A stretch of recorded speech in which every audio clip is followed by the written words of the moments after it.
Nós temos condições de mudar o Brasil. Mas é preciso ter confiança. Em que essa mudança vai partir de nós. Não existe autoridade acima da soberania da ciência. Não existe autoridade.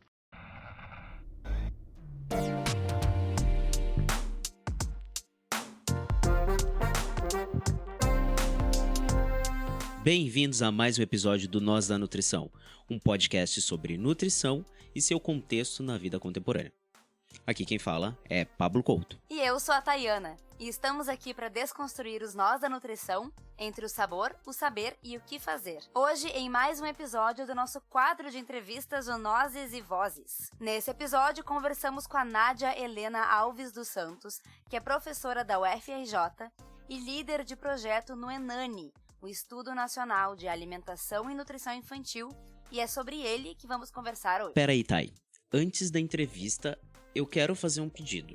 Se você gosta do conteúdo que a gente produz, a gente tá pedindo que tu compartilhe com teus amigos, só isso. Compartilha, indica no trabalho, manda pro parente, manda pra quem tu acha que precisa escutar o que a gente tá fazendo nesse nosso projeto. Então, toca a ficha aí na entrevista.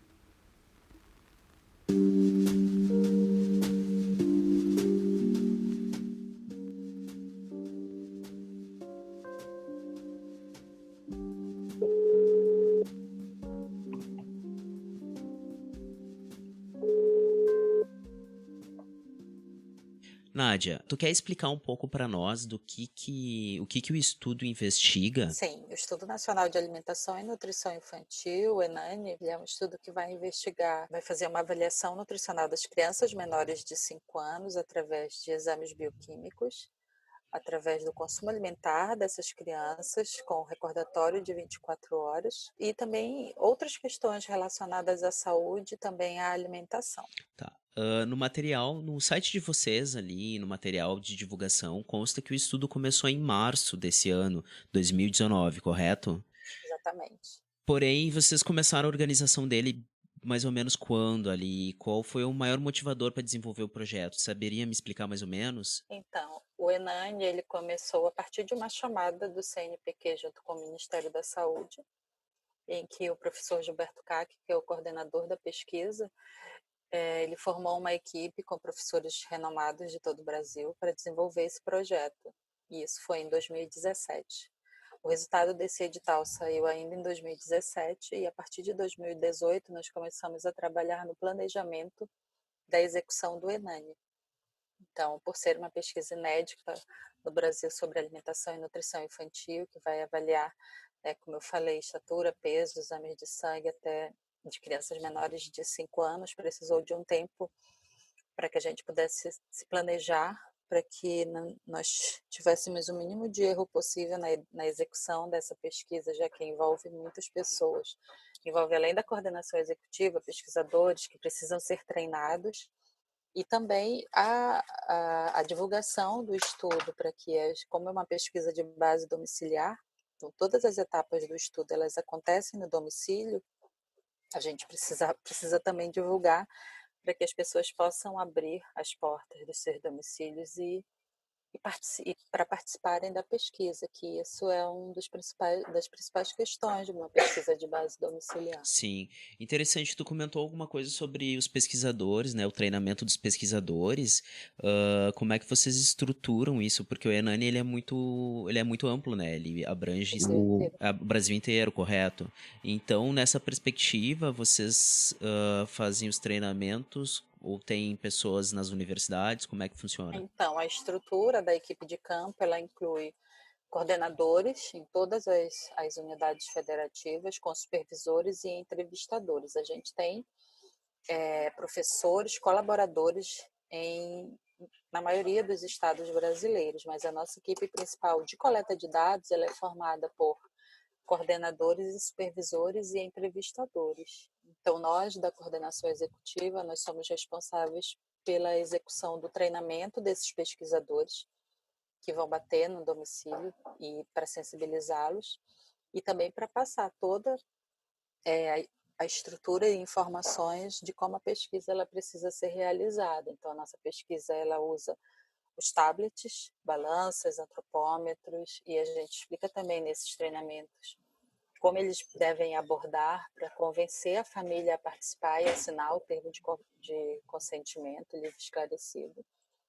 E a partir disso, a gente começa a fazer a coleta de sangue efetivamente, né? Então, as universidades do Brasil, que a gente tem parceria com os professores dessas universidades, eles viabilizam a realização dos treinamentos nos seus espaços.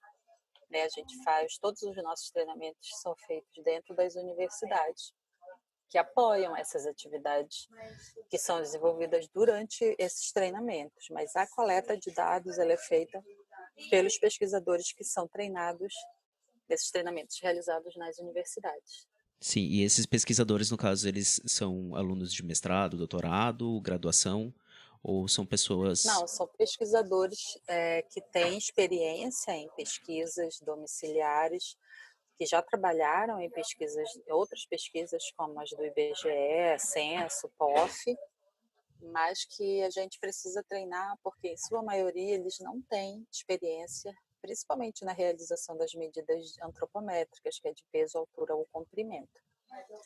Então, a gente passa nesse treinamento por todas as questões relacionadas ao estudo de hábitos alimentares, de dados sobre alimentação, doação de leite, consumo de suplementos e vitaminas, habilidades culinárias, ambiente alimentar, que é super importante, condições sociais da família, e mas isso tudo depois do treinamento, né? Apesar de serem pesquisadores experientes, como é uma pesquisa muito específica de crianças menores de 5 anos, e com essa magnitude é a primeira pesquisa que a gente está realizando. Então, eles têm experiência em realizar pesquisa, em bater no domicílio, mas não numa pesquisa desse porte, desse tipo também, né, com esse público, que são as crianças menores de 5 anos. Sim, sim.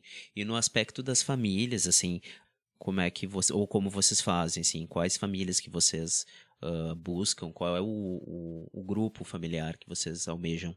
Então, a amostra do estudo, ela foi feita a partir de uma amostragem de domicílios do último censo. Então, todos os domicílios que participam do estudo, eles são domicílios sorteados.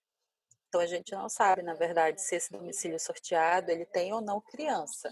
Ele é primeiro sorteado, a gente vai lá, bate, pergunta se tem criança, se tiver criança, a gente começa o trabalho de convencimento. Encontrar criança no domicílio é um dos principais desafios, porque o que a gente tem hoje é a diminuição, né, da população. Então, tem menos crianças, a gente tem tido um pouco dessa dificuldade. Isso tem sido super desafiador, né? Encontrar primeiro crianças nos domicílios.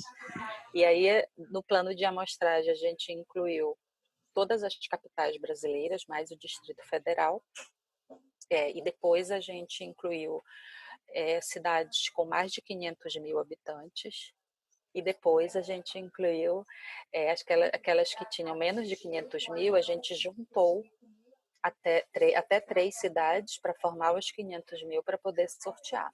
Sim. Mas esses dados todos são com base nos domicílios do último censo. Sim, perfeito.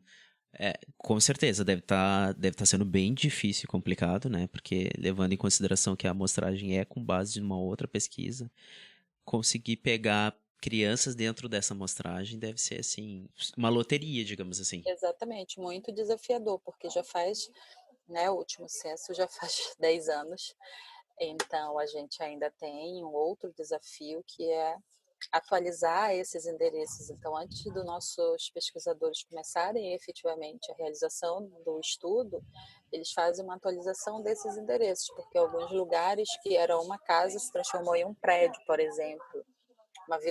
Uma casa se transformou numa vila de casas. Então, a gente está, antes de começar efetivamente a coleta de dados, que é o nosso objetivo principal, a gente faz a atualização desses endereços. Perfeito, perfeito. Diz uma coisa, dentro do contexto da pesquisa, tu tinha mencionado que existe uma análise biométrica, né? Vocês fazem coletas? Isso, antropométrica. Tem a análise antropométrica, peso altura, né, das crianças, e também uma análise biomédica de coleta e amostra de sangue. Pode explicar um pouquinho como é que funciona essa parte biomédica? Sim, então, o estudo, ele coleta, como tem como objetivo avaliar as práticas de aleitamento materno e de deficiências de micronutrientes, a gente faz uma avaliação bioquímica através da coleta de sangue nas crianças entre 6 meses e 5 anos. A pesquisa ela envolve crianças de 0 a 5 anos, mas para a coleta de sangue é de 6 meses a 5 anos, principalmente pelo risco e pela dificuldade que é coletar em crianças menores de 6 meses. Então, a gente optou por coletar sangue em crianças de 6 meses a 5 anos. E aí a gente faz a avaliação de hemoglobina, ferritina, zinco, selênio, vitamina A, vitamina D, vitamina E, as vitaminas do complexo B, B1, B12 e folato. Das crianças? Das crianças, somente Tá. das crianças. Depois disso, todos esses exames que elas fazem, inclusive a avaliação do estado nutricional através de peso e altura, a gente faz uma devolutiva para essas famílias. Então, elas recebem todos os resultados dos exames de sangue e o resultado do exame do diagnóstico nutricional, do estado nutricional através de peso e altura. Sendo que esse diagnóstico do estado nutricional através de peso e altura, a gente também faz das mães biológicas. Isso é super interessante, assim. Então, a família ela acaba tendo o retorno de como está a saúde do seu filho, no caso. Exatamente. E se a gente detectar, se ela apresentar alguma deficiência bioquímica através dos exames, né, bioquímicos que a gente faz, ou então apresentar desnutrição ou sobrepeso e obesidade através do diagnóstico do estado nutricional, a gente faz um encaminhamento para a unidade de saúde mais próxima da casa dessa família para que ela possa ter o acompanhamento do profissional adequado, com o objetivo de mudar esse quadro, né, de deficiência de alguma dessas vitaminas ou de algum problema de saúde que esteja relacionado ao que a gente está E investigando. vocês fazem essa devolutiva de que maneira? O profissional vai até a casa ou vocês encaminham isso por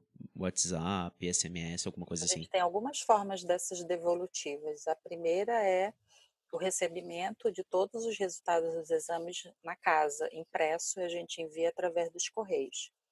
Essa família ela também pode acessar o nosso site.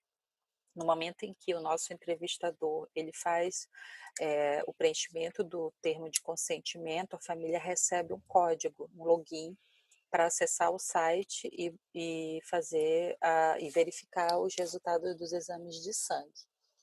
A gente tem também outras formas que as famílias têm buscado para que a gente possa devolver esses resultados, ou pelas redes sociais, Instagram, principalmente, e Facebook, e também por WhatsApp. Se a família não tem acesso a e-mail, eles entram em contato com a gente com o nosso 0800, a gente pede um número ou um e-mail, se não tiver o e-mail, se tiver o WhatsApp, a gente também encaminha os resultados dos exames. É fantástica a pesquisa, assim. Outra coisa que eu fiquei com dúvida, assim, a gente, quando foi estudar sobre o projeto, né, a gente observou que tu até comentou que ele foi encomendado pelo Ministério da Saúde, correto? Mas ele tem financiamento do CNPq, do DCIT e da CGGAN, correto? Correto. Tá, e nessa perspectiva, assim, a gente sabe que especificamente o CNPq, ele sofreu vários cortes e tá numa situação que a gente pode chamar de delicada. Isso tá de alguma forma afetando vocês? Então, a gente lamenta muito o sucateamento da ciência e da tecnologia no Brasil, mas os recursos financeiros do ENANI, eles são administrados pelo CNPq. Na verdade, a origem deles é do Ministério da Saúde. E esse recurso ele já está todo depositado para a gente. Então, nós não tivemos nenhum problema com relação a esses cortes, porque o recurso financeiro da pesquisa, na sua totalidade, já foi pago, o que garante a execução do estudo de forma integral até o final da pesquisa. Ótimo, que bom saber isso, assim, porque essa pesquisa ela demonstra ser muito importante para o futuro e para a gente poder observar como está nosso desenvolvimento com relação às políticas públicas, né? Que eu acho que é uma das principais funções, assim. Exatamente. O objetivo principal, depois que nós tivermos esses dados, é exatamente esse, propor políticas públicas que possam melhorar a alimentação e a nutrição, e que esteja para esse público, que é o de 0 a 5 anos, que é o que a gente não tem ainda. Atualizar as que já tem, mas como é uma pesquisa que envolve dessa magnitude, nunca foi feito, com todos esses parâmetros que a gente está propondo e fazendo, certamente a gente vai conseguir propor né, novas políticas públicas e atualizar as que já existem. Ótimo. Tu gostaria de fazer alguma consideração final, assim, algo que tu ache conveniente falar para o pessoal?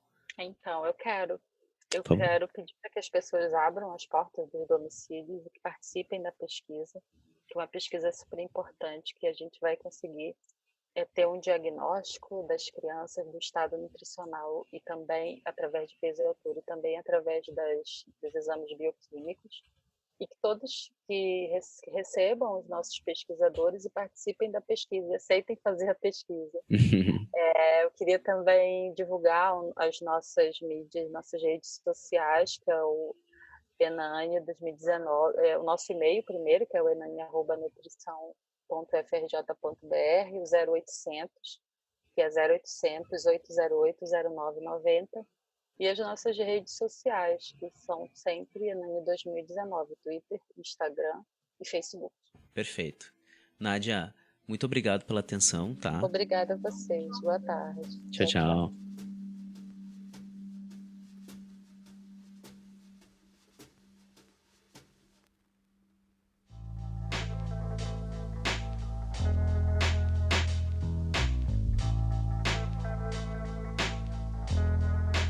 Nesse episódio, nós temos 2 indicações.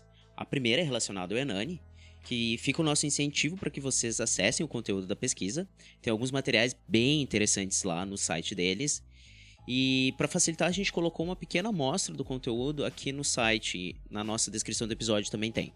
A outra indicação tem relação com o episódio do novo padrão de rotulagem frontal, o episódio que a gente entrevistou a Ana, da CT. O prazo para votação do novo padrão de rotulagem e participação da sociedade se encerra agora no dia 4. E o Instituto de Defesa do Consumidor e a Aliança pela Alimentação Saudável, eles vão fazer uma atividade bem interessante agora no dia 4 para conscientização em várias capitais. São Paulo, Rio, Maceió, Recife e outras. Em Porto Alegre vai acontecer no dia 4 a tenda da rotulagem, na Rua das Andradas, 1600, no centro de Porto Alegre. Vai cair numa segunda e vai ser das 10 às 16 horas. O local e o horário das outras capitais vão estar junto no campo das indicações, ali onde a gente coloca a casca de noz. Se você tiver interesse, quiser saber ou indicar para alguém, corre lá que a gente vai publicar tudo direitinho. Antes das palavras finais, gostaríamos de saber se vocês gostaram desse formato. O Nós da Nutrição é um projeto independente que tem o objetivo de ampliar a discussão sobre a nutrição. Então participem! Vocês podem fazer isso entrando em contato pelas redes sociais, que vocês nos encontram como Nós da Nutrição em tudo, Face, Insta, Twitter, e também pode entrar em contato por e-mail em contato@nosdanutrição.com.br e o nosso site, que também é nosdanutrição.com.br. Queremos agradecer novamente a Nádia pela participação e você por ficar até aqui, e até o próximo episódio.